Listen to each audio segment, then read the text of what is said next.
This is the press secretary for Joe Biden responding to a question about the fact that President Trump was banned again from Facebook for another 4 to 6 months, whatever it is. Here's Jen Psaki's response to that. Corey. Facebook has decided to keep former President Trump off of its platform for now. Senator Ted Cruz tweeted the following: for every liberal celebrating Trump's social media ban, if the big tech oligarchs can muzzle the former president, what's to stop them from silencing you? What do you make of that comment? Does he have a point?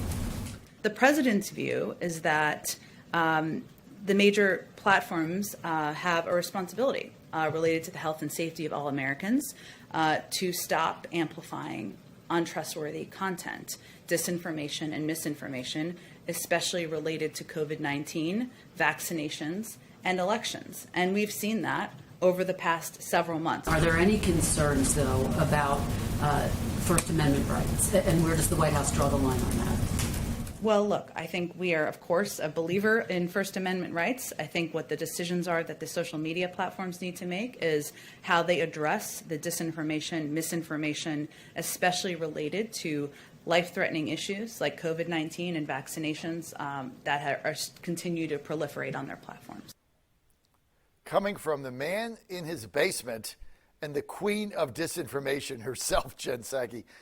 Hey, Corey, what do you make of this Facebook banning the president again for another 4 to 6 months and trying to silence his opinions or his comments? Where does this end?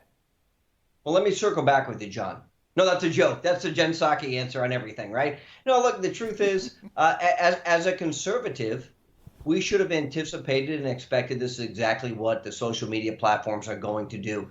While they continue to allow people on Twitter and Facebook and other mediums who advocate the killing of Jews, the destruction of individual races, to continue to have their social media platforms, they allow rioters like BLM and other Antifa members to continue to promulgate their propaganda on social media with complete impunity. When you're a conservative, you know that the big tech firms are against you.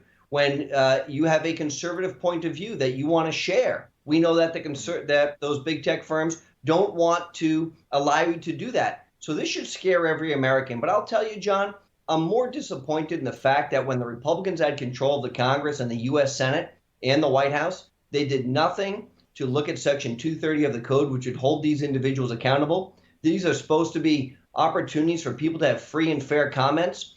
We saw what they did to Parler because they didn't like the communication that was going on there. It always seems to be a one-sided problem. And Jack Dorsey, who's the CEO of Twitter, he's never had a problem with anything that the left has said, including LeBron James recently targeting a police officer for acting in a lawful manner. When does these social media platforms, when are they held accountable by not only the public, but by the media?